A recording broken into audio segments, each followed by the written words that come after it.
ఇది వాస్తవం.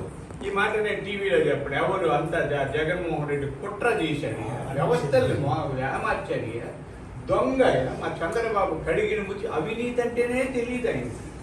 ఎక్కడుంది అవినీతి? ఇది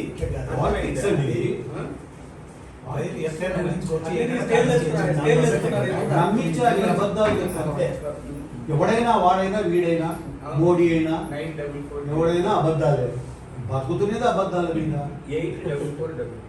గ్రేటెస్ట్ సైకాలజిస్టులు ఎవరు అంటే ఇప్పుడు చాలా తెలివి దొంగతనాలు చేస్తుంటారు వాళ్ళు. అస్సలు సైకాలజిస్టులు. మన ఏమైంది నంద్యాలలో ఒక మార్కెట్కు పోయి వాడు ఒక 10-15 లక్షల రూపాయలు సరుకు అమ్మి వాడిని పొలంలో పండించింది. అమ్మి వాడు బ్యాంకు నుంచి తీసుకొస్తున్నాడు. తీసుకొస్తుంటే వాడు ఆడ ఒక 50 రూపాయల నోట్లు ఒక 5-6 వాడి మోటార్ సైకిల్ దగ్గర బారేశాడు. తెలివైన దొంగ వాడు దాన్ని ఆ ఏరుకుంటుంటే వీడు 20 లక్షలు మన సంగతి తీసుకొని పోయాడు.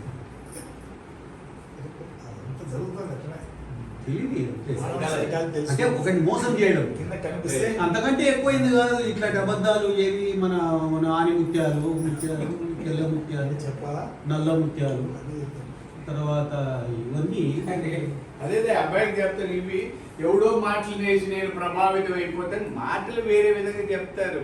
మాటలు ఇప్పుడు ఆయన లాయర్ గారు ఉన్నారు, నేను మర్డర్ చేశాను పోతే సుధాకర్ రెడ్డి ఆడే చేశాడు, ఆధారం లేదు, జానా ఉత్తముడు ఆయన. అసలు ఒక రోజు చీమ చచ్చిపోతే ఏడ్చాడు ఆయన. చీమ చచ్చిపోతే ఏడ్చాడు. మీకు తెలుసా ఎవరన్నా? సుధాకర్ రెడ్డి చీమ చనిపోతే వాడు కిరాతకుడు అనేది వాడికి తెలుసు. అర్థమైందా? ఆయన మాటలే సుధాకర్ రెడ్డి చీమ చచ్చిపోతే కూడా ఏడ్చాడని అనుకుంటే తప్పు.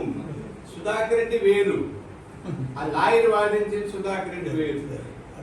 ఇది శాస్త్రీయమైన దృక్పథం చేస్తున్నప్పుడు అర్థం అవుతుంది. అప్పుడు మనం డెసిషన్ తీసుకోవాలి. ఆయన మాట విని లాయర్ మాట విని నువ్వు వింటే రేపు తర్వాత నన్ను మళ్ళీ ఇంకొకరు పెట్టుకొని ఆయనే చెప్తాడు వాడు దొంగ.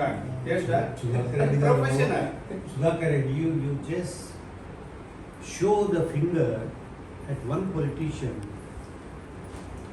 అంటే ఇప్పుడు వాళ్ళు ఎప్పుడు లాల్ బహదూర్ శాస్త్రి లేకపోతే బిఫోర్ 67 now